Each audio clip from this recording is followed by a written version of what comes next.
আন্তর্জাতিক খ্যাতি সম্পূর্ণ বিশিষ্ট মুফাসসির কুরআন আলহাজ হযরত মাওলানা মুফতি আবুল কাসিম আশরাফি সাহেব, মোহতামিম জামিয়া আশরাফিয়া দারুল উলুম মাদ্রাসা মোহাম্মদপুর ঢাকা, মোহতামিম জামিয়া আশরাফিয়া দারুল উলুম মাদ্রাসা মোহাম্মদপুর ঢাকা।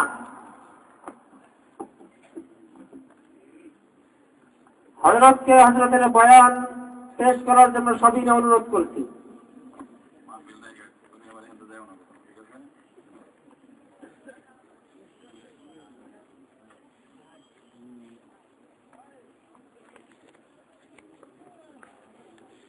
আসসালামু আলাইকুম ওয়া রাহমাতুল্লাহি ওয়া বারাকাতুহু। মাইকটা বাড়াই দাও বাবা। نحمده ونصلي على رسوله الكريم أما بعد أعوذ بالله من الشيطان الرجيم بسم الله الرحمن الرحيم وما أرسلناك إلا رحمة للعالمين। দুরূদ শরীফ পড়ে যে দুরূদ আমরা নামাজের মধ্যে পড়ি, আল্লাহুম্মা সাল্লি আলা মুহাম্মাদিন ওয়া আলা আলি মুহাম্মাদ কামা সাল্লাইতা আলা ইব্রাহিম وعلى آل إبراهيم إنك حميد مجيد اللهم بارك على محمد وعلى آل محمد كما باركت على إبراهيم وعلى آل إبراهيم إنك حميد مجيد। কিরে তোমার মাইকের কাছে তো এখন দুরূদ শরীফের জরুরত আছে। কি মনে কামরান সাহেব, এত বড় মাহফিল করলে মাইকটা এরকম হলে হয়? মাইকে তো মানুষ কথা শুনে, এই জন্য মাইকটা ভালো লাগে। আড়ুয়া ডুকি, কুচুড়িয়া, নালুয়া, আড়ুয়াডিহি, 3 গ্রাম নাকি? ইসলামী মাদ্রাসা ও এতিমখানার উদ্যোগে আয়োজিত ৭১তম বার্ষিক ওয়াজ মাহফিলের সম্মানিত সভাপতি, ঐতিহ্যবাহী গওহরডাঙ্গা মাদ্রাসার সম্মানিত মুহাদ্দিস, পুরো শরীফ মানুষ, ভদ্র মানুষ, দেখলেই মানুষ একটু মিষ্টি হাসি দেয়, মহব্বতের সাথে মানুষকে আগলে নেয়, এরকম মানুষ দুনিয়ায় খুব কম পাওয়া যায়। আল্লাহ মাওলানা ফরিদ আহমদ সাহেবের হায়াতকে বাড়াইয়া দেন, সকলে বলি আমিন। জায়গার আমন্ত্রিত হযরতে উলামায়ে কেরাম, বিশেষ করে এতক্ষণ পর্যন্ত যিনি গুরুত্বপূর্ণ আলোচনা আপনাদের সামনে পেশ করলেন, হযরত মাওলানা মুফতি ফরকান আহমদ কাসেমি, আল্লাহ তার আলোচনার উপরে আমাদেরকে আলোচনা আমল করবার তৌফিক দান করেন। আমি অত্যন্ত সংক্ষিপ্ত ভাবে কয়েকটা কথা আপনাদেরকে শোনাইতে চাই এবং আগামী বছরের জন্য মাইকটা আরো ভালো আনার অনুরোধ করি। কথা বুঝুন না ভালো করে। জোর করে দৈনিক কথা বলা যায় না, স্বাভাবিক ভাবেই কিছু কথা বলা হবে। এগুলি আপনারা দিলের কান থেকে শোনেন। আমরা জানি আপনারা বুজুর্গ দেশের লোক, মুজাহিদে আজম আল্লামা শামসুল হক ফরিদপুরি রহমতুল্লাহকে আমরা দেখি নাই, কিন্তু ওনার মাটিতে আসলে, ওনার মহল্লা, আশপাশের মহল্লা আসলে শ্রোতাদের দ্বীনি আলোচনা শোনার যে আগ্রহ, এটা আমাদের মনে অনুপ্রাণিত করে যে সত্যি আল্লাহর গোলাম আল্লাহর কাছে বড় মকবুল ছিলেন। আল্লাহ রাব্বুল আলামিন আপনাকে, আমাদের সবাইকে আজকের এই আশা এবং বসার উসিলায় কিয়ামতের ময়দানে যেন নাজাত দিয়ে দেয়। এই যে দুনিয়ার মধ্যে আমরা নামাজ পড়ি, রোজা রাখি, হজ করি, আমার কথা কি বোঝা যায়? মানে মাইকের আওয়াজটা এদিকে কম আসে, আপনারা কি শুনেন ভালো করে? বাস। তো বাহরহাল, আল্লাহ সারা জীবন আমি ইবাদত করলাম, কিন্তু মালিক বলল আমি তোমার ইবাদতে খুশি না। এই ইবাদত দ্বারা মালিকের কাছে কিছু আশা করা যায় না। আর সারা জীবন আমি আল্লাহরে ডাকছি, কোন একটা ডাক আল্লাহর কাছে কবুল হয়ে গেছে। মালিক যদি বলে বান্দা এ উসিলায় তোমাকে আমি মাফ করে দিলাম, তাহলে আপনার আমার মতো আর কোন দামি কেউ নাই। এই জন্য এই যে আজকের মাহফিল আয়োজন কেন দেখে আপনারা বলতে পারবেন? 3 গ্রাম মিলায় একটা মাদ্রাসা দিয়ে এমনিই চলবে, কিন্তু হুজুররা আপনাদেরকে ডাইকা বছর একবার জমা করেন, কিছু কথাবার্তা বলেন, মাদ্রাসার জন্য কিছু লেনদেন করেন, আপনাদের কাছে কিছু চান। তো মতামত নিজের জন্য কথা বলে না, ওনার জন্য না মাওলানা কামরুজ্জামান সাহেবের জন্য। আপনাদের গ্রামের এই মাদ্রাসা, আপনাদের বাড়ির পাশের এই মাদ্রাসা, কোন কারণে কেউ বলে আপনারাও মহব্বত করে দেন। 71 বছর পর্যন্ত কেউ তো এই জায়গায় ইট খুলে নিয়ে যায় নাই। তো বোঝা গেল এটা আপনার আমার লাভের জন্য। আল্লাহ রাসূল সাল্লাল্লাহু আলাইহি সাল্লামকে আল্লাহ বললেন, হাবিব ওয়ামা আরসালনাকা ইল্লা রাহমাতাল লিল আলামিন, আমি আপনাকে দয়ার নবী বানাইলাম, মায়ার নবী বানাইলাম, রহমতের নবী বানাইলাম, রহমতের নবী বানাইলাম। রহমতের নবী রাসূল, আপনি একটা কাজ করবেন, যারা আমারে চিনে না, যারা আমাকে চিনে না, যারা আমার সম্পর্কে জানে না, যারা আমি আল্লাহকে চিনে না,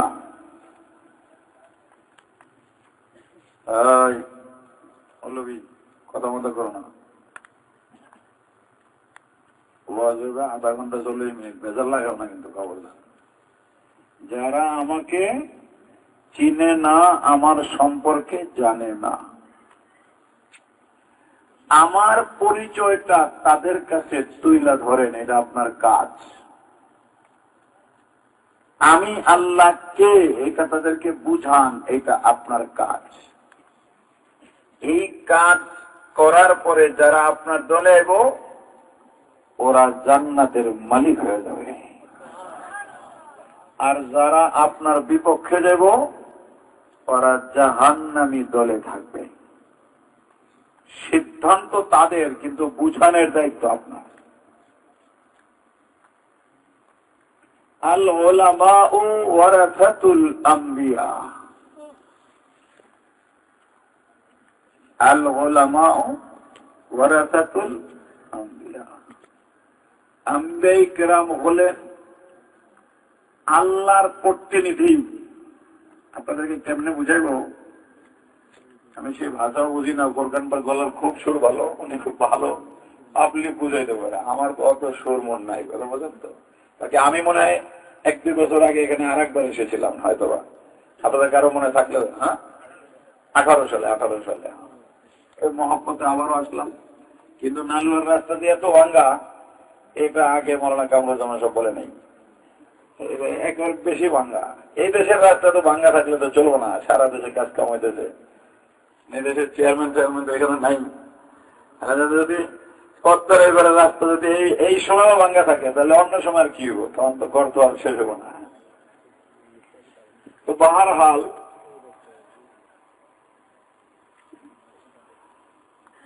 এই পৃথিবীর জমিনে কিছু জিনিস থাকে কাসবি, মানে হলো মানুষ অর্জন করতে পারে, চেষ্টা করে। যেমন ধরেন আপনি নামাজ পড়বেন, রোজা রাখবেন, হজ করবেন, যাকাত দিবেন, ইবাদত করতে করতে করতে করতে আল্লাহর ওলি হয়ে যাবেন। এটার নাম বেলায়েতের দরজা। এটা কাসবি, এটা কোনো বান্দা চাইলে চেষ্টা করলে হইতে পারবে। আর কিছু জিনিস আছে ওয়াহবি, এটা আল্লাহর পক্ষ থেকে হয়, এটা বান্দা চেষ্টা করা পারবে না, আল্লাহ যদি দেয় হয়, নাহলে হয় না। এর মধ্যে একটা অন্যতম দরজা হলো নবুয়তের দরজা। এই নবী কেউ চেষ্টা করে হইতে পারে না। এটা হলো আমাকে জিজ্ঞেস করে দেখেন, যাদেরকে আল্লাহ নবী বানাইবেন, ওটা পৃথিবীর সৃষ্টির সূচনা লগ্নেই তো সিদ্ধান্ত করে রাখছেন। এটা তার কাসবি না। ইবাদত করে করে আমাদের নবী হয়েছে, ইবাদত করে করে মুসা নবী হয়েছে, ইবাদত করে করে ঈসা নবী হয়েছে, এরকম কিন্তু না। বরং আল্লাহ তাদেরকে বানাইছেন ওই ইবাদতের মুজাসসিম একটা নমুনা দিয়া। এই নবীদের একটা কাজ, সেটা হলো মানুষকে নেককার বানানো, ভালো মানুষ বানানো। কথা কি বুঝাইতে পারছে? কি বানানো? আবার বলেন, কি বানানো? নেককার বানানো, ভালো মানুষ বানানো।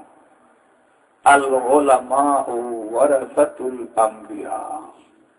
ওলামায়ে কেরাম হলো ওই নবীদের ওয়ারিস। বাবা মইরা গেলে ছেলে মেয়ে যেরকম সম্পদের মালিক হয়, কোনো আইন লাগে না। এটা কোরআন বিধিত, বাংলাদেশ সরকারের আইনেরও বিধান রয়েছে। মরলেই সম্পদের মালিক ভাগ হয়ে যায়। এইরকম ভাবে আমাদের নবী যখন মারা গেছেন, ওনার সেই আনিত ইসলামের প্রতিনিধির দায়িত্ব এই মৌলবীদের কাজে আল্লাহ দিয়ে দিছে। বলন লাগবে না, যেই প্রতিনিধি যত বেশি ফিকির ভালো মানুষ বানানোর ব্যাপারে করবে, কিয়ামতের ময়দানে ওই প্রতিনিধির মাথাটা নবীর সামনে অত উঁচা আর নুরানি হয়ে যাবে। এই জন্য মুজাহিদে আজম আল্লামা শামসুল হক ফরিদপুরি রহমাতুল্লাহ আলাইহি, উনি যখন দারুল উলুম দেওবন্দ থেকে পড়ালেখা শেষ করলেন, তো সিদ্ধান্ত হলো যে উনি হায়দ্রাবাদের চিফ জাস্টিস হবেন। বেতন হবে 600 টাকা, ব্রিটিশ আমল। কয় টাকা বেতন? 600। যেই সময় মৌলানা আব্দুল আজিজ সাহেব গভর্নর বেতন পাইতেন 1 টাকা বা 5 টাকা। সেই জমানায় 600 টাকা বেতন সাইরা দেওয়া, এটাকে আপনারা কোনো সহজ ব্যাপার মনে করছেন? কথা কেন ছেড়ে দিলেন? আপনি বললে এই বেতনের চাকরি আমি নিব, কিন্তু আমার মন চায় যে আমি বেতনের চাকরিটা ছেড়ে আমার দেশে গিয়ে বাংলার মানুষগুলোকে কালিমা পড়ায়া নেককার মানুষ বানায়া আল্লাহর রসুলের বিরাসতের দায়িত্ব আদায় করতে চাই।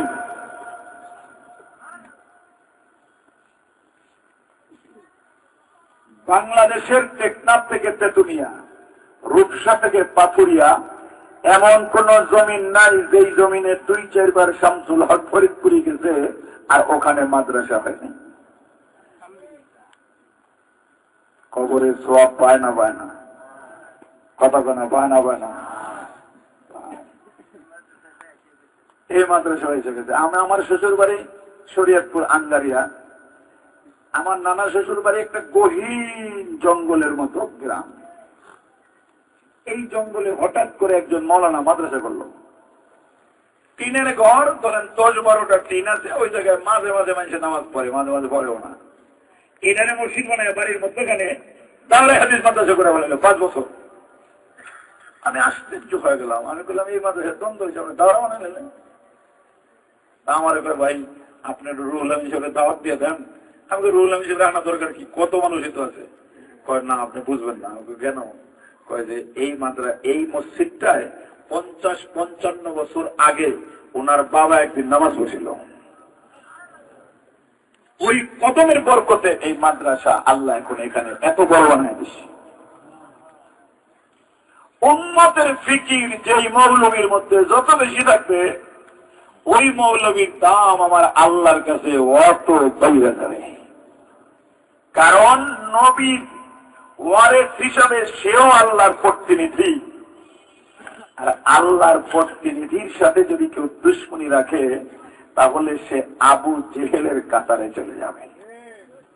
সিদ্ধান্ত আপনার। আপনি কি ওলামায়ে কেরামকে মহব্বত করবেন কি করবেন না, সিদ্ধান্ত আপনার, কিন্তু বলার দায়িত্ব আমাদের। উম্মত যখন বিপদগ্রস্ত হয়, পথভ্রষ্ট হয়, ক্ষতির মুখে যায়, উম্মতের ওলামায়ে কেরামের দায়িত্ব তাদেরকে সঠিক পদ্ধতিতে সেই বিষয়গুলিকে বুঝিয়ে দেওয়া, যেই বুঝের কারণে তাদের নাম জান্নাতি কাতারে লেখা হয়ে যায়।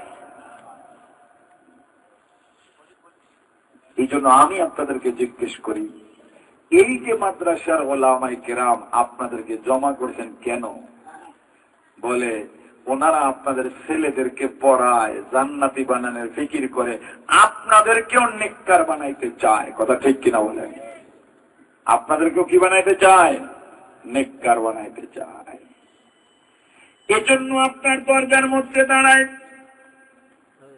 হাত জোর করে ডাক দেয়, বন্ধু তুমি তোমার সন্তানটাকে আউলাডাহি মাদ্রাসার ছাত্র বানায়া দাও।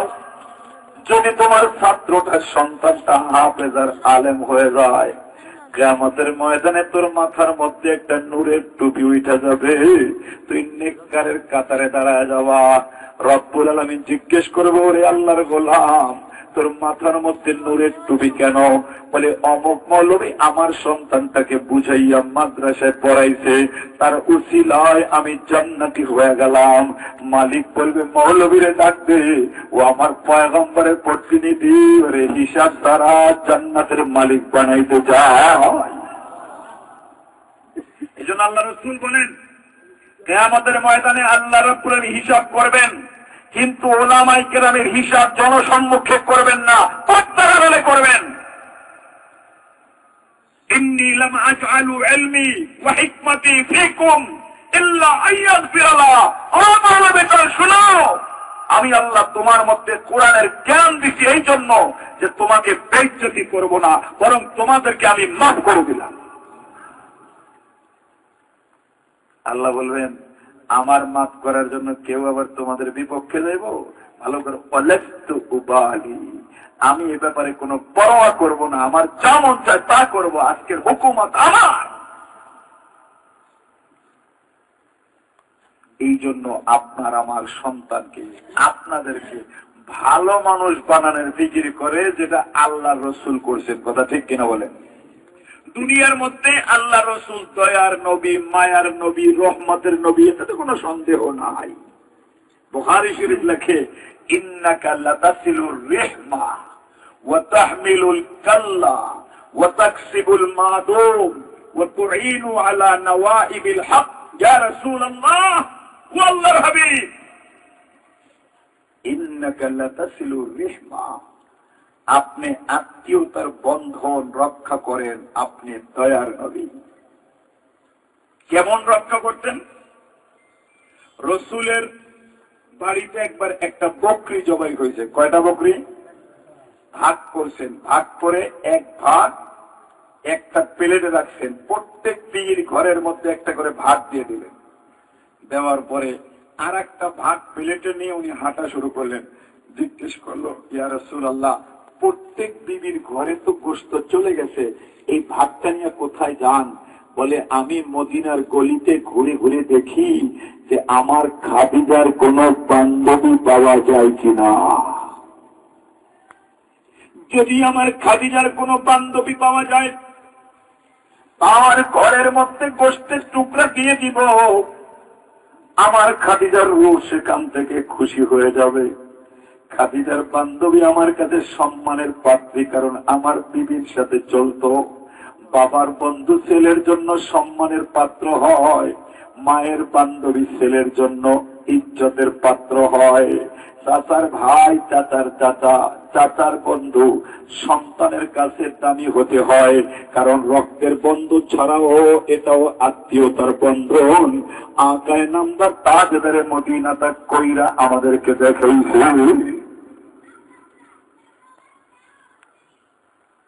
ইন্নাকা লাতাসিলুর রিহমা ওয়া তাহমিলুল কাল্লা। ও নবী, গরিব মানুষের বোঝা আপনি বহন করেন, সংসারে অভাব, আপনি গোপনে কিছু পয়সা দিয়ে দেন, সে বোঝা হালকা করে ফেলে। আপনারা জানেন না, বুড়ি নবীর ভয়ে পাহাড়ে যাইতেছে, মনে আছে না নাই আপনাদের? আল্লাহ রাসূল বলে, বুড়িমা কই যাও? কয় যে দেখো না, আব্দুল্লাহর পোলা একটা হয়েছে মোহাম্মদ, স্টেশন নাই, বড় খারাপ, আমগো বাগাই দিচ্ছে দেশ চাইরা, ভয়ে পলাইতে দিছি। কিন্তু তোমার তো কষ্ট হইতেছে, আমার মাথার মধ্যে বোঝাটা দাও। দিছে মাথার বোঝা, লয়া রওনা দিয়ে দিছি। পাহাড়ের মধ্যে যাওয়ার পরে বোঝা রাইখা আল্লাহ রাসূল মুস্কি হাইসে জিজ্ঞেস করে, মা রাইউকে ইয়া আজুজা, ও বুড়িমা, মোহাম্মদ সম্পর্কে তোমার ধারণা কি? বলে, তোমার না বললাম হুয়া কাজ্জাব, সাহেব, ও মিথ্যাবাদী, জাদুকর, পাগল। আল্লাহ রাসূল আবার হাইসে দিছে। রাসূল বলেন, হ্যাঁ, বুড়িমা, আমার সম্পর্কে তোমার ধারণা কি? বলে, তুমি তো স্বর্গের মানুষ, তোমার মতো ভালো মানুষ হয় না। বলে, আমি যদি বলি মোহাম্মদ, বলে তাহলে জানি নাই, হাত বাড়াও, তুমি কালিমা পরে মুসলমান হয়ে যাবো। তোমার মতো মানুষ ফোকাবাদ হতে পারে না, মিথ্যাবাদী হতে পারে না, জাদুকর হতে পারে না। আমি হাত বাড়ায় দিলাম, তুমি মোহাম্মদ আল্লাহ রসুল, আমি স্বীকার করে কালিমা পরে দিলাম।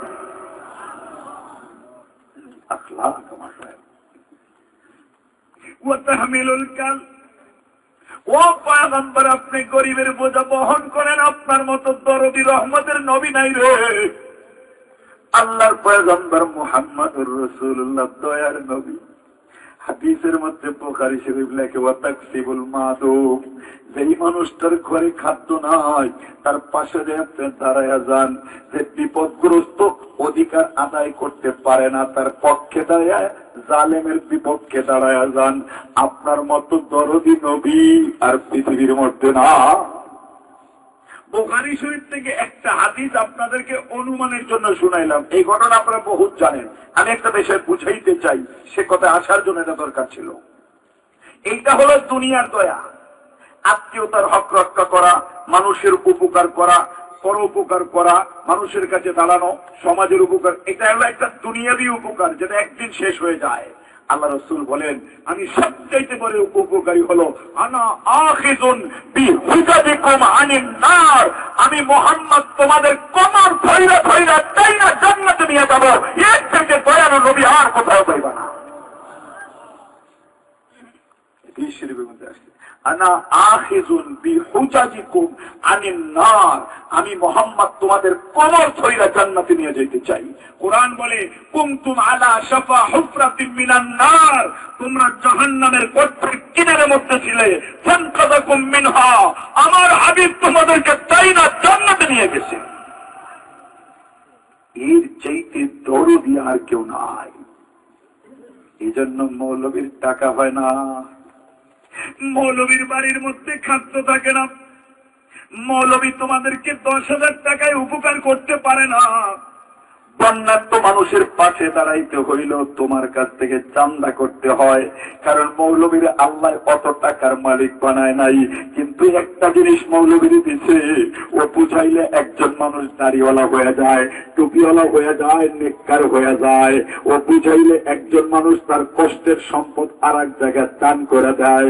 আল্লাহ বলে, ও গোলাম, ওদের মতো দরদি কেউ নাই, এমন দরদি কাউকে পাইবা না। কারণ দুনিয়ার যে উপকার একদিন শেষ হয়ে যাবে, আর তোমারে যদি বুঝাইয়া সে জান্নাতের মালিক বানাইতে পারে, এইটার শেষ হবে না, অনন্ত অসীম কাল ওই মৌলবীর কথা তোমার স্মরণ করতে হবে। কথা ঠিক কিনা? এই জন্য উলামায়ে কেরামের উঠতে বসতে চলতে ফিরতে একটাই মাত্র ফিকির, আমার দেশের মানুষগুলো যদি নামাজি হয়ে যেত, আমার দেশের মানুষগুলো যদি ইমানদার হয়ে যেত, আমার দেশের মানুষগুলো যদি নেককার হয়ে যেত, ওরা যদি আল্লাহ ওয়ালা হয়ে যেত, আমার মা যদি পদ্মাশীল হয়ে যেত। এই ফিকিরটা কেন করে? একটাই মাত্র চিন্তা, এই ফিকিরের বরকতে আপনি যদি পরিবর্তন হন, তাহলে কিয়ামতের ময়দানে তার দাম আল্লাহর কাছে বেড়ে যাবে। আল্লাহ রাসূল সাল্লাল্লাহু আলাইহি ওয়াসাল্লাম প্রশ্ন করতে চায় আল্লাহর কাছে, আল্লাহ এই যে মানুষগুলো জান্নাতে গেলে আপনার কি, না গেলে কি? আল্লাহ বুঝাইতেছেন, হাবিব, ও হাবিব, এই পৃথিবীতে আসমান, জমিন, লৌহ, কলাম যা আল্লাহ বানাইছেন শব্দের মাধ্যমে বানাইছেন। আল্লাহর পাহাড় বানানো দরকার, বলছেন কোন পাহাড় তুমি হয়ে যাও।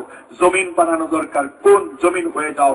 কিন্তু যখন মানুষ বানিয়েছেন, আল্লাহ বলে আমি শব্দের মাধ্যমে করি নাই, বরং আমি আল্লাহ রব্বুল আলামিন শব্দের মাধ্যমে না করে আমার কুদরতি হাতের ছোঁয়া লাগাইয়া বান্দা বানানোর ক্ষেত্রে হাতের স্পর্শ লাগাইছি, যাতে তাদের সাথে আমার মহব্বতটা বেড়ে যায়।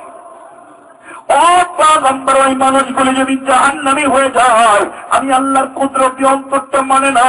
ওই মানুষগুলি যদি জাহান্নামী হয়ে যায়, আমার কুদরতি হৃদয় মানতে পারে না। পয়গম্বর যে কুদরতি হাত দ্বারা আবু বকরকে বানাইলাম, ওই কুদরতি হাত দ্বারাই তো আবু লাহাবকেও বানাইছি। কথা ঠিক কিনা বলেন? আবু লাহাবরে বানাইলাম, ও জাহান্নামী হয়ে যায়। আমি আল্লাহর কুদরতি অন্তর মানে না, ওদেরকে বুঝাইয়া আপনি জান্নাতের মালিক বানায় দেন। আপনি তাদেরকে বুঝান, এটা আপনার কাজ। আপনার কাজ, এই কাজ ওলামায়ে কেরাম করার জন্য আজকে আপনাদেরকে জমা করছে। ও ভাই, এই মাদ্রাসার আপন করবেন, মনে করবেন না ইনশাআল্লাহ? কারা কারা মনে করবেন? 2 হাত তুলে আল্লাহু আকবার। আওয়াজ নাই, জোরে সোরে আল্লাহু আকবার, আরো জোরে আল্লাহু আকবার। বলে হুজুর কি করব, পয়সা পাতি তো নাই, কিছু যদি পয়সা হয়ে যায় তো তাহলেই দেখবেন আমি মাদ্রাসাটা বিল্ডিং বানাই ফেলাইতাম। এইরকম চিন্তাও কিন্তু অনেকের আছে। কিন্তু যদি হয়ে যায় তখন আপনি কি করবেন এইটা তো আর আল্লাহ তারা কেউ জানে না। কথা ঠিক কিনা বলেন? খুব শিশির করতেছে, এর মধ্যে কি বসতে পারবো মানুষ? মধ্যে সব কই কি কোন আপনি কি মনে মানুষের তো খুব কষ্ট হইতেছে। কোন তো আমি কয়েক মিনিট আপনাদেরকে মানে মাদ্রাসার মূল একটা বিষয়ে আলোচনা করে ফেলি। খুব শিশির বৃষ্টির মতো করতেছে, আপনার মনে হয় না আমি তো পিছনে বসলো, কিন্তু শ্রোতারা বসতে পারবো না কিনা? কি বলেন আপনি? পারবেন? পারবেন আপনারা? 2 হাত তুলে বলেন তো আল্লাহু আকবার। আওয়াজও বলে না, জোরে জোরে, আরো জোরে, আরো জোরে জোরে বলেন আল্লাহু আকবার, আরো জোরে আল্লাহু আকবার। আল্লাহ কবুল করেন, সকালে বলি আমিন। আল্লাহর পয়গম্বর মুহাম্মদুর রাসূলুল্লাহ সাল্লাল্লাহু আলাইহি ওয়াসাল্লাম রাতের অন্ধকার আল্লাহ রাসূলকে পাওয়া যায় না। রাসূলকে কি করা যায় না? আম্মা জান আয়েশা সিদ্দিকা বলেন, দেখলাম আমার হাবিব সিজদার মধ্যে পড়ে আছেন, কাঁদতেছেন উম্মতের জন্য। যেখানে যায় সেখানে উম্মতের চিন্তা, মৌলভী যেখানে যায় সেখানে উম্মতের চিন্তা। এই জন্য আউরাডি এই মাদ্রাসার ওলামায়ে কেরামের সাথে থাকবেন তো ইনশাআল্লাহ? ইনশাআল্লাহ। হুজুর কিছু পয়সা পাতি হইলে মাদ্রাসা কিছু দিবনি, আর যদি না হয় কেমনে দিব, এরকম চিন্তা আছে না আপনাদের? আমি একটা হাদিস থেকে একটা ছোট্ট ঘটনা আপনাদেরকে শুনায় বয়ান শেষ করে দিই। আল্লাহ নবীর একজন সাহাবী ছিলেন, নাম তার সালাবা। কি নাম বলেন তো? বলেন কি নাম? হযরত সালাবা নবীর কাছে গেলেন, ইয়া রাসূলুল্লাহ আমি খুব গরিব মানুষ, আমার খুব কষ্ট হয়, আপনি একটু দোয়া করেন আল্লাহ যেন আমার ধন সম্পদ বাড়ায় দেয়। আল্লাহ রাসূল বলেন, তোমার ধন সম্পদ আল্লাহ বাড়ায় দেবো? না, এটা চাইও না, যাও না। না নবী, যদি দেয় আমি যে কেমনে দান সৎকার করুম খালি আপনি দেখবেন 2 চোখে। আল্লাহ রাসূল হাত তুলেন, আল্লাহ সালাবার ধন সম্পদ আপনি বাড়ায় দেন, সালাবার সম্পদ আপনি বাড়ায় দেন। নবী দোয়া করলেন, নবী ফিরে দেবো আল্লাহ, কথা মানে ফিরে দেবো। আল্লাহ দোয়া কবুল করলেন। সালাবার সম্পদ এই পরিমাণ বাড়তে লাগলো, আপনাদেরকে কেমনে বুঝাইবো? এই আমাদের পোকা মাকড় যেইভাবে বাচ্চা দেয়, এই বাচ্চাগুলো এইভাবে দিতে লাগলো। উট বাইরে গেছে, বকরি বাইরে গেছে, তখন বাগেরহাট শহরে জায়গা হয় না, তখন একেবারে নদীর পারে গেছে, নদীর পার পার হইয়া চরের মধ্যে গেছে। আগে 5 ওয়াক্ত নামাজ নবীর পিছনে পড়তো, অহন মনে করেন জুম্মাও পড়তে সময় পায় না। আল্লাহ রাসূল একদিন জিজ্ঞেস করলেন, আমার সালাবা কেমন আছে রে? বলে, নবী বহু কষ্টে আপনার খবর নেয়, কিন্তু খুব একটা সুখে নাই, 5 ওয়াক্ত নামাজ আর আপনার পিছনে পড়তে পারে না। আল্লাহ রাসূল চোখের পানি ছেড়ে দিলেন। আফসোস। আল্লাহ রাব্বুল আলামিন কোরআনে কারীমের আয়াত নাযিল করলেন, খুয মিন আমওয়ালিহিম সাদাকা তুতাহহিরুহুম ওয়া তুযাক্কিহিম ওয়া সাল্লি আলাইহিম ইন্না সালাতাকা সাকানুন লাহুম। ও পয়গম্বর, যাদের সম্পদ বেশি আছে তাদের থেকে 40 টাকায় 1 টাকা আদায় করবেন, যাকাত দেন না আপনারা, এই বিধান নাযিল হয়ে গেল। 40 টাকায় কয় টাকা? কথা বলে না, 40 টাকায় কয় টাকা? 1 টাকা আপনি আদায় করেন। আল্লাহ রাসূল বললেন, যেই লোকটা ওই যে ছিল সেই লোকটার ব্যবস্থা করো। সালাবার কাছে একটা চিঠি লেখো। চিঠি লিখতে তো রাসূল তো লিখতে পারতেন না, উনি সিল দিলেন, আর কি সিল দিয়ে পাঠাই দিলেন। আর সাথে তুলনামূলক কম ধনী জুহাইনা গোত্রের একজন লোক, তার কাছেও পাঠাইলেন। জুহাইনা গোত্রের লোকের কাছে লিখলেন, তোমার কাছে যা আছে 40 ভাগের 1 ভাগ দিও। আর সালাবারে বললেন 40 ভাগের 1 ভাগ দিও, ভালো করে দিও। খুলছে সালাবা, মদিনার থেকে নবী আমাকে পাঠাইছে। কি বলছে নবী? এইটা হয়েছে চিঠি। চিঠির মধ্যে নবী কি বলছে? চিঠি খুলল, আহা নবী কি কামনা করলো? কি হয়েছে ভাই? লিখে দিয়েছে 40 টাকা 1 টাকা দিতে। আমার দিকে কত বড় চাও বলে, এতর মধ্যে যদি 40 টাকা করে 1টা দিয়ে দিই তো শত শত তো নবীর দিয়ে দিতে। কথা কি বুঝেন না? বুঝেন না? যদি একজনের 50,000 বকরি হয়, 40টা একটা করে দিলে অনেক হয়ে যাবো না? একজনের যদি 200 কোটি টাকা হয়, তাহলে 100 কোটিতে 2.5 কোটি না? 200 কোটিতে 5 কোটি না? 5 কোটি। আল্লাহ বলছে 97.5 কোটি টাকার মালিক তুমি, আর 2.5 কোটি টাকার মালিক আমার গরিব বান্দা বান্দি। দিবা নাহলে কবরে আযাব পাইবা, যেটা মন চায় না করো। নবীটা কি করলো? নির্ধারণ করে দিল। নবী বলবে দান হচ্ছে, মন চাইলে দিব, মন চাইলে দিব না। রসুন তো কয় 40টা একটা দিতে, এটা কেমন হলো? এ তো বাড়ি ঘরের মতো হয়ে গেল, করের মতো হয়ে গেল, ট্যাক্সের মতো হয়ে গেল, খাজনার মতো হয়ে গেল। বুঝেন না আপনারা? আচ্ছা যাও, ওই যে আর একজনের কাছে পাঠাইছে, ওর কাছে যাও, যাওয়ার সময় পরে আমাদের দেখা করো, দেখি কি করা যায়। আমার তো অনেক মাল, হিসাব কিভাবে ভেজা হয়েছে। ওটা কিন্তু আমরা বুঝুনি না, বুঝো নেই। এই আদেশটা করে ও শেষ করে দেবে। ওনারা দুজন কষ্ট পাইছে, রসুল পাঠাইছে না? অনেক সময় মাদ্রাসা থেকে আপনাকে বাড়িতে সিটি দেয়, তো মৌলবীর কোন কাম কাজ নেই, করুণার মধ্যে সিটি দিচ্ছে, যা যা বস, শুক্রবার দিন আমি দেখা করুন।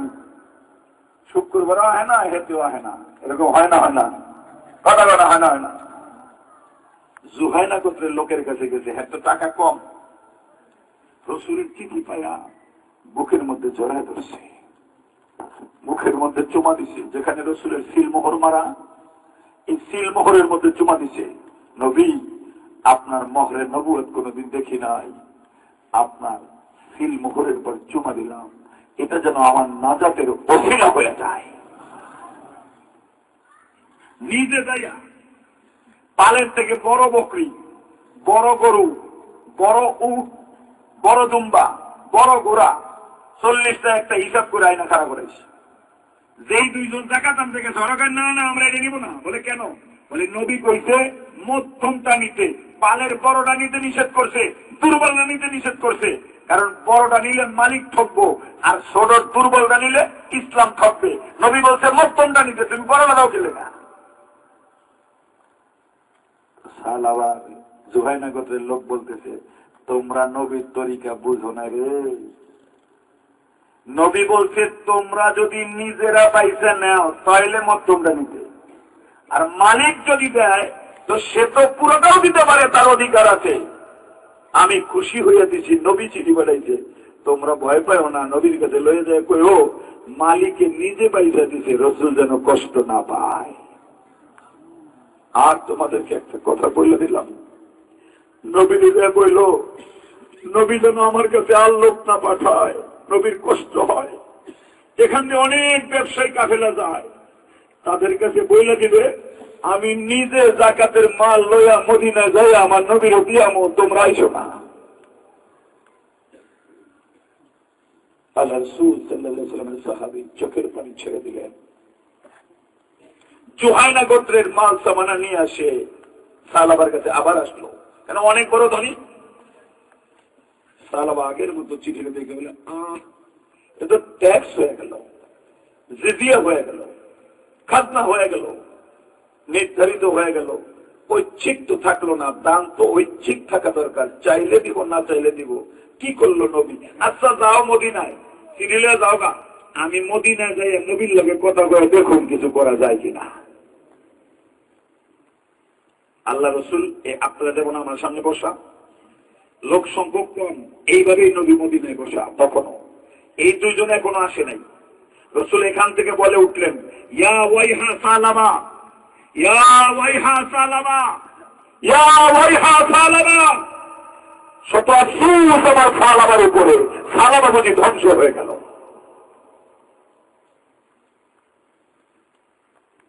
পয়গম্বর আরবি বসে আছেন, মুহূর্তের মধ্যে তাকায় দেখে মদিনায় কাফেলা আগায়। আল্লাহ নবী লক্ষ্য করে দেখলেন কাফেলার মানুষটা আর কেউ না, ওই যে দুইজন মানুষ আল্লাহর পয়গম্বরের জন্য দান কালেকশন করতে গিয়েছিলেন, ওই মানুষ দুইটাই তো আসতেছে। রসুল জিজ্ঞেস করলেন, ওরে দুইজন রাহবার, আমার সালাবা কেমন আছে? দুই রাহবার চোখের পানি ফেলে দিয়ে নবীর বলে, নবী আমার, আপনার সালাবা আপনার চিঠির অপমান করছে, চিঠির মূল্যায়ন করে না। যেই রসুলের জন্য মানুষ পাগল, যেই রসুলের জন্য মানুষ জীবন দিয়ে দিছে, কিন্তু সালাবা ওই নবীর জন্য কোনো কিছু করলো না। নবীর কলিজায় লাইগা গেছে।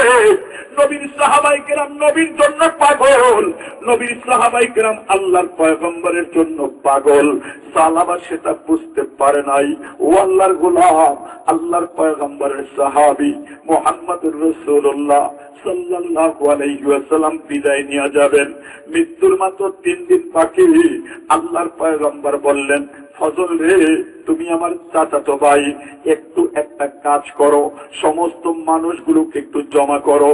আমি মুহাম্মদ বিদায়ের আগে একটা কথা বলতে চাই। বলেন নবী, সবাই এসে গেছেন। বলে, ও সাহাবাই কেরাম, তোদেরকে জিজ্ঞেস করতে চাই রে, তোরা কি কেউ আমার কাছে কোন লেনদেন আসেনি? একটু বল, আমি পরিশোধ করে যেতে চাই। বন্ধু খবর পাঠাইছে, বেশি দিন আর তোদের মাঝে ভাগা যাবে না। আল্লাহর পয়গম্বর মুহাম্মদুর রাসূলের একজন সাহাবী দাঁড়িয়ে গেলেন। ও পয়গম্বর, আমি আপনার কাছে 3টা টাকা পাইতাম, যদি আপনি দেন, আপনি দিতে পারেন। নবী বললেন, তুমি কি মনে করাইয়া দিবা? বলে, নবী, মরুভূমির মধ্যে চলতেছিলাম, একটা উটের গায়ে বাড়ি মারলেন, বাড়িটা আমার গায়ের মধ্যে লেগে গিয়েছিল, এই জন্য ওই বাড়িটার প্রতিশোধ আমি নেই নাই। আপনি যদি বলেন প্রতিশোধ নিতে চাই, আখিরি জামানার পয়গম্বর ডাক দিয়ে বলে, ফজল রে, ফাতেমার ঘরের দরজায় যাও, সেই লাঠি দিয়া ওরে আমি বাড়ি মারছি, আমার যতটুকু অনুমান হয় ওই লাঠিটা এখনো ফাতেমার দরজার মধ্যে চলতেছে। ফজল ইবনে আব্বাস নবীর চাচাতো ভাই দরজার মধ্যে চলে গেলেন, লাঠিটা হাতের মধ্যে নিলেন। ফাতেমা জিজ্ঞেস করলেন, ফজল রে, লাঠি নিয়ে কোথায় যাও? বলে, কে যেন আমার নবীর গায়ের মধ্যে আঘাত করে প্রতিশোধ নিতে চায়, এই জন্য লাঠি নিয়ে যাই। ডাক দিয়ে বলেন, না না, আব্বাজান তো বিছনা থেকে দাঁড়াইতে পারে না, নামাজে যাইতে পারে না, বাবার গায়ের মধ্যে তোরা আঘাত করিস না, আমি ফাতেমাটা সহ্য করতে পারবো না।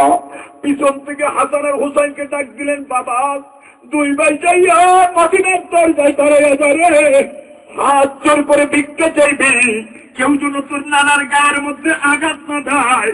হযরতে হাসান আর হুসাইনের সাথে পয়গম্বরের মহব্বত অনেক গভীর, এই মহব্বতটা দুনিয়ার কেউ বুঝতে পারবে না। নবী একদিন হুসাইনের বাড়ির দরজায় দাঁড়াইছি, তাকায় দেখে 2 ভাই কাঁদে। জিজ্ঞেস করলেন, ফাতেমা রে, কেন আমার নানা 2 জন কাঁদে?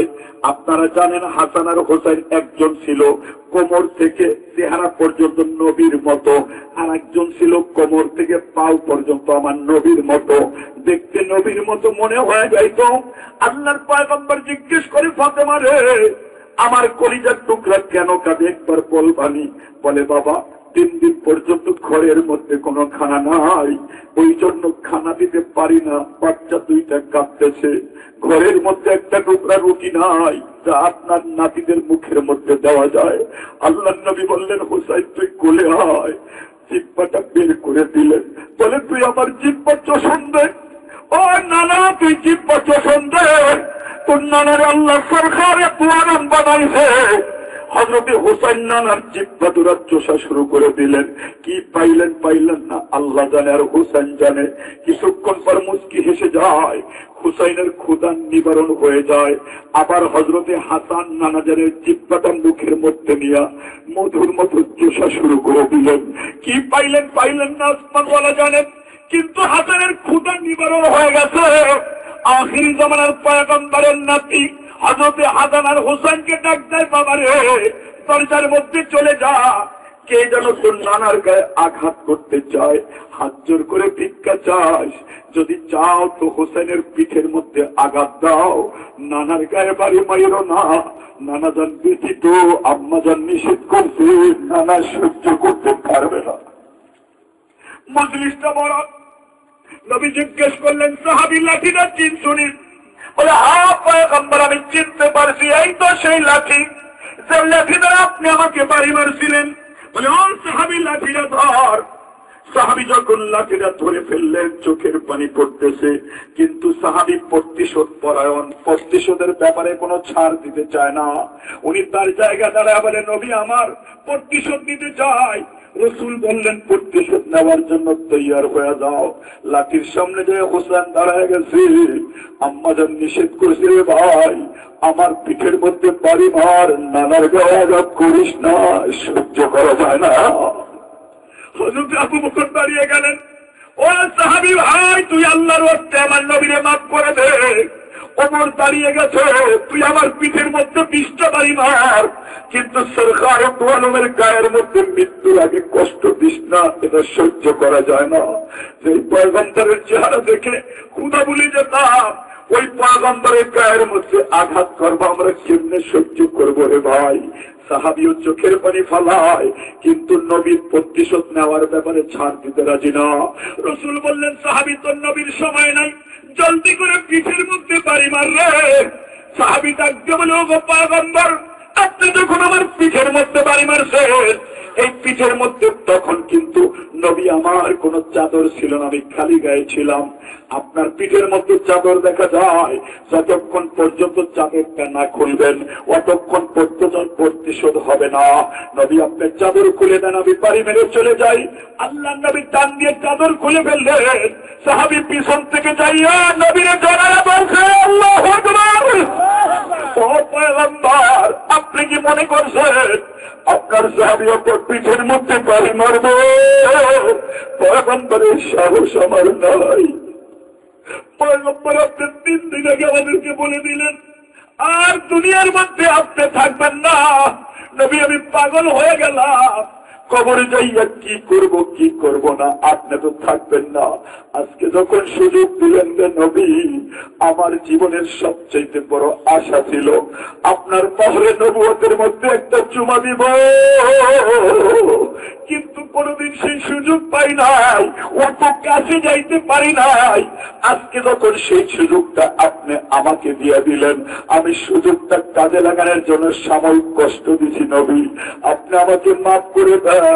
আমার ঠোঁট দ্বারা আপনার পাহাড়ে নবুয়তের চুমা দিছি নবী, এই ঠোঁট জাহান্নামে জ্বালায়েন না। যে ঠোঁট দ্বারা আমি আপনার মহলে নবুয়তে চুমা দিয়েছি, বন্ধুরা একটু হাউজে কাউসারে বললেন, ওই ঠোঁট যেন বন্ধু জাহান্নামে না জ্বালায়, ওই মাত্র ওই আশায় আপনারে কষ্ট দিলাম নবী, আপনি আমাকে মাফ করে দিয়ে। ও বন্ধু, সাহাবায়ে কেরাম পয়গম্বরের এমন পাগল ছিলেন, পয়গম্বরের এমন পাগল ছিলেন, নবী দুনিয়া থেকে বিদায় হয়ে গেছে, 6 মাস হয়ে যায়, কিন্তু বিলাল মদিনার মধ্যে আসে না। আজকে রাতের বেলা স্বপ্নে দেখি হযরতে বিলালকে নবী সালাম দিয়েছেন, ও বিলাল, মদিনা সাইরা চলে গেলি রে বিলাল, মদিনার নবীর কথা কি তোর মনে হয় না? হযরতে বিলাল ডাকতেছেন, পয়গম্বর, যেই মদিনা আপনি ছিলেন ওই মদিনা আমি ছিলাম, যেই মদিনার আযানের পরে মুহাম্মদকে দেখা যায় না, ওই মদিনার মধ্যে বিলাল যাইয়া কি করবেন নবী আমি বুঝতে পারি না। হাবিবে কিবরিয়া, যেখানে আশহাদু আল্লা ইলাহা ইল্লাল্লাহ বইলা আমি আপনার চেহারার দিকে তাকাইয়া আশহাদু আন্না মুহাম্মাদুর রাসূল বলতাম, ওই জায়গার মধ্যে আজকে গেলে তো আপনাকে পাওয়া যাবে না, কি করব নবী? এজন্য দুঃখে বেদনায় মদিনা ছাইরা দিলাম। নবী বলে, তাই বলে একটু সালাম দিতে আসবি না রে? জলদি আয়, নবীর কলিজায় সালাম দিয়া যা, আমার তোর দেখতে বড় মন চায়। হযরত বিলাল রাত্র 3টা বাজে স্বপ্ন পাইয়া পাগলের মতো দৌড় শুরু করে দিলেন। 1 মাসের রাস্তা আধা মাসে যায়, আধা মাসের রাস্তা 15 দিনের রাস্তা 7 দিনে যায়। বিলাল মদিনায় পৌঁছে গেছেন, মদিনায় খবর হয়ে গেছে রে নবীর জামানার মজ্জা নাই রে, জলদি করে আয়, যার গায়ের থেকে আমার নবীর খিলান। আল্লাহর পয়গম্বর মুহাম্মদুর রাসূলুল্লাহ সাল্লাল্লাহু আলাইহি ওয়াসাল্লামের রওজার সামনে বিলাল দাঁড়ায় গেছে। সাহাবায়ে কেরাম হাতটা ধরে ফেললেন, ও বিলাল, একটু মসজিদে নববীতে আযান করে। বলে, পয়গম্বর কেমনে আযান দিব বুঝতে পারি না। বলে, তা একটু আযান দাও রে। বলে, না আমি আযান দিব না। ও সাহাবী, আমার দিয়ে আযান দেওয়াস না, আমার নবীর নাম বলে নবীর না দেখলে আমাকে বাঁচায় রাখা যাবে না। সাহাবায়ে কেরাম বুঝে ফেললেন, দুই ভাই হাসান আর হুসেনের কাছে চলে গেলেন। তোমরা দুই ভাই একটু বলে দাও যেন জলদি করে একটু আজান দিয়ে দেয়, ওর আজান শুনতে মন চায়। নবীর সামনে চাইয়া দাঁড়াইছে, ও ভাই বিলাল, আমার নাম হাসান, আমার নাম হোসাইন, আমার চেহারা দিকে তাকায় দেখ, তো নবীর চেহারা দেখা যায়। ও ভাই বিলাল তাকায় দেখুন, নানা জান নাই, কিন্তু নানা জনের প্রতিচ্ছবি আমাদের চেহারার মধ্যে দেখা যায়। তোমাদেরকে বলতে চাই রে ভাই, দয়া করে একটা কাজ করো, আমাদেরকে খুশি করার জন্য একটু নানার জমানার আজান শোনায়া দাও। দুইবার হাতটা জড়ায়া ধরেছে বিলাল। ও হোসেন রে, আল্লাহর কসম করে বলি রে, মদিনার সমস্ত সাহাবায়ে কেরাম যদি বিলালকে অনুরোধ করত, বিলাল আজান দিতে যাইত না। কিন্তু আজকে এমন একজনের কলিজার টুকরা অনুরোধ করছে, যারে ফিরে দিলেন মদিনা।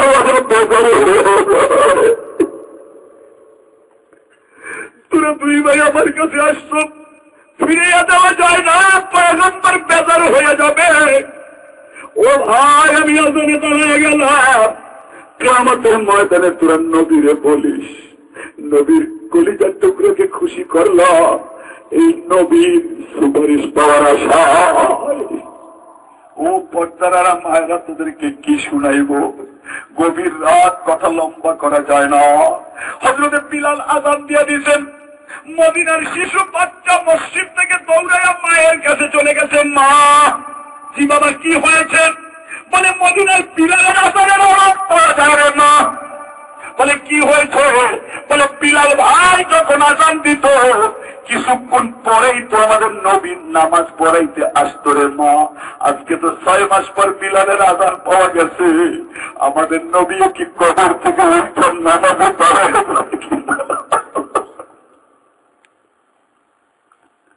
হযরত আনাস ইবনে মালিকের মা হযরত উম্মে সুলাইম, আনাসের বয়স মাত্র 5 বছর। বাচ্চারে গরম পানি করে শিখাইছে, হাত পা টিকানো শিখাইছে, মাথায় তেল দেওয়া শিখায়, ওযু করা শিখায়। 5 বছর বয়সে নবীর কাছে লেগে গেছে, নবী আমার বাচ্চা আনাসরে আপনার কাছে দিলাম। আনাসের উম্মে সুলাইম, এই বাচ্চাদের কি করবো? বলে নবী, এই বাচ্চা আপনার খেদমত করবে, রাতের বেলা আপনার ওযুর পানি গরম করবে, সকাল বেলা আপনার পর্দা দাঁড়াইয়া জুতা আগাইয়া দিবে। আখেরি জামানার পয়গম্বর রে, আপনি যখন এতে খুশি হয়ে যাবেন, ওই খুশির পরে আল্লাহর কাছে আমি বলবো, উম্মে সুলাইমের কোন আমল নাই, কিন্তু উম্মে সুলাইমের বাচ্চা আনাস আমার নবীর খেদমত করছে গো আল্লাহ, ওই ওসিলায় আমারে পৌঁছাত পার করায়া দাও। ও যুবক বন্ধু, বৃদ্ধ বাবা, পর্দার আড়ালের মায়েরা, এজন্য আল্লাহর পয়গম্বরকে মহব্বত করা, ওই নবীর চিঠি বিদায় দিতে মনে আছে না নাই? সাহাবায়ে কেরামের কলিজার মধ্যে মহব্বতের আগুন লেগে গেছে, আর সে আজিমের মালিকের সহ্য হয় নাই। আসমান থেকে জিবরাইল আমিন মসজিদে নববীর দরজায় দাঁড়ায় গেছে। আসসালামু আলাইকুম ইয়া রাসূলুল্লাহ। ওয়া আলাইকুম আসসালাম ভাই জিবরাইল, হঠাৎ করে কেন আসলা? বলে ও পয়গম্বর, আসমান ওয়ালার কলিজার মধ্যে আঘাত লেগে গেছে, সালাবা আপনার চিঠি প্রত্যাখ্যান করছে, আমার মনে সহ্য করতে পারো না, আপনার চিঠি ফিরে দিছে, আল্লাহ সহ্য করবে না। পয়গম্বর, আসমানওয়ালা আপনার কাছে সিদ্ধান্ত জানাইছে, আজকের থেকে সালাবার কোন মাল সরকারি কাজে, ইসলামের কাজে লাগাবেন না। বন্ধু নিষেধ করে দিচ্ছেন, সালাবার সম্পদ আর ইসলামের কাজে লাগবে না। সালাবার সম্পদ আপনি ইসলামের কাজে লাগাইবেন না, এতিম গরিবের কাজে লাগাইবেন না। ও পয়গম্বর, বন্ধু নিষেধ করছে। ও পয়গম্বর, আপনার কি জানা নাই? ওয়া মিনহুম মান আহাদাল্লাহ, যারা এই মসজিদে নববীতে আপনার সাথে ওয়াদা করেছিল, লাইন আতানা, যদি তাদের সম্পদ বাইরে যায়, লানাসাদ্দাকান্না ওয়া লানাকুনান্না মিনাস সালিহিন, তারা অবশ্যই অবশ্যই দান করবে, অবশ্যই অবশ্যই নেককারের অন্তর্ভুক্ত হবে। ইন আতাও, যখন আল্লাহ সম্পদ বাড়ায়া দিল, বাখিল বিহি, বখিল হয়ে গেল। শুধু বখিল হয় নাই, ওয়াতাওয়াল্লাউ আহম মুরিজুন, আপনার চিঠি ফিরাইয়া দিছে, ও পয়গম্বর আপনার থেকে চেহারা ঘুরাইয়া নিছে। আমার আল্লাহ সাহাবা থেকে চেহারা ঘুরাইয়া নিছে, তার সম্পদ আর কোনদিন ইসলামের কাজে লাগবে না। সাহাবা খবর পাইয়া দৌড়াইছে, নবী আমার মাফ করেন। রাসূল বললেন, সাহাবা আর উপায় নাই, আমার হাতে কিছু নাই, আসমানওয়ালা নিষেধ করছে, সম্পদ নিব না, সম্পদ নিয়ে যাও। হযরত আবু বকর ক্ষমতা আসছেন 2.5 বছর, সাহাবার একটা টাকা ইসলামের কাজে লাগায়নি। হযরতে ওমর ক্ষমতা আসছেন 12 বছর, 10 দিন কম 12 বছর, সাহাবার টাকা নিয়ে ঘুরছে কিন্তু ইসলামের কাজে লাগায় নাই।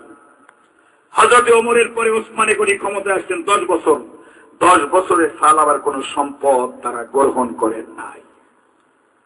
আউড়াদেহের বন্ধুরা, তোমার সম্পদ পারলে আল্লাহর রাস্তায় দান করবে না, শয়তানের দোকান, ঠিক না ভাই? ঠিক। যেমন আছে তেমন দান করবা, যেমন আছে তেমন দিয়ে উপকার করবা, পারলে বাড়াইয়া দিবা, কম থাকলে কম দিবা, এটা হলো ইমানের পরিচয়। আগামীতে করবো, কালকে নামাজ পড়ুমনি, পরশু ভালো হয়ে যাবনি, পরের দিন পর্দা করুমনি, এটা হলো শয়তানের বড় ধোঁকা। ইবলিস আপনার কান্দে শহর হয়েছে।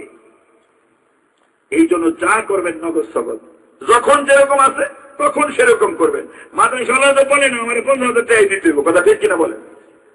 এই জন্য ভাই, আমি আপনাদেরকে শুধু একটা হাদিস শুনাইলাম। এই পরিবেশে মূলত বয়ান করা যায় না, একটু মাইকটাও আমার ভালো পছন্দ না। আর 2 নম্বর হলো, মনে করেন যে পরিবেশটা মানে এই পরিমাণ শিশির, এটা বুঝাও যায় নাই। আপনাদেরও কষ্ট হইতেছে, ফজরের নামাজও পড়তে হবে। আমি বুঝাইতে চাইলাম, আখরি জমানার পয়গম্বরের যেই কাজ, উম্মতের ওলামায়ে কেরামের সেই কাজ। আল্লাহ রাসূল বলেন, আবু বকরকে আল্লাহ রাসূল জিজ্ঞেস করে, আবু বকর তোমার কি পছন্দ রে? বলেন, আবু আন-নাযরু ইলা ওয়াজহি, আপনার চেহারা দেখতে আমার ভালো লাগে। আল্লাহু আকবার কাবীরা। ওই নিয়ত করে কোন মৌলবীর চেহারা যদি কেউ দেখে, ও সব হয়ে যাবে। 2 নম্বর, কি তোমার পছন্দ? বলেন, নবী আমার পছন্দ হলো ইনফাকুল মালি আলা হুকমি, আপনি নির্দেশ দিবেন আর আমি মাল ব্যয় করবেন, আমার কাছে পছন্দ হয়। এই জন্য আবু বকরকে যখন মুতার যুদ্ধে বলছে নবী, তাবুকের যুদ্ধে টাকা পয়সা দেওয়ার জন্য, আল্লাহ নবী, হাদাল্লাহ, আবু বকরের জন্য দোয়া করি না, দোয়া করলাম না, আপনি যেমন আল্লাহ আবু বকরকে আমার উচ্চ প্রতিষ্ঠা দিবেন। আল্লাহু আকবার কাবীরা। আল্লাহ রাসূল বলেন, মা নাফানি মালুন কত্তু মা নাফানি মালু আবি বকর, আমার আবু বকরের মাল আমার ইসলামের কাছে যত বেশি লাগছে, কারো মাল তো লাগে না। আমি আপনাদেরকে আবু বকর বানাতে চাই, কোটি টাকা চাই না। ওরা প্রকার সব কালেকশন করে চলে গেছেন, লম্বা কালেকশন হবেও না। আপনারা পরামর্শ সবাই দিয়েছেন, 5-7 মিনিট, এখন কেউ জানেন না, 5-7 মিনিট এর মধ্যে শেষ হয়ে যাবে। আপনাদেরকে এই মাদ্রাসায় আপন মনে করার কথা বলি, আপন মনে করবেন না ইনশাআল্লাহ, কথা করবেন না ইনশাআল্লাহ। এই মাদ্রাসার যত প্রয়োজন, ওলামায়ে কেরাম যদি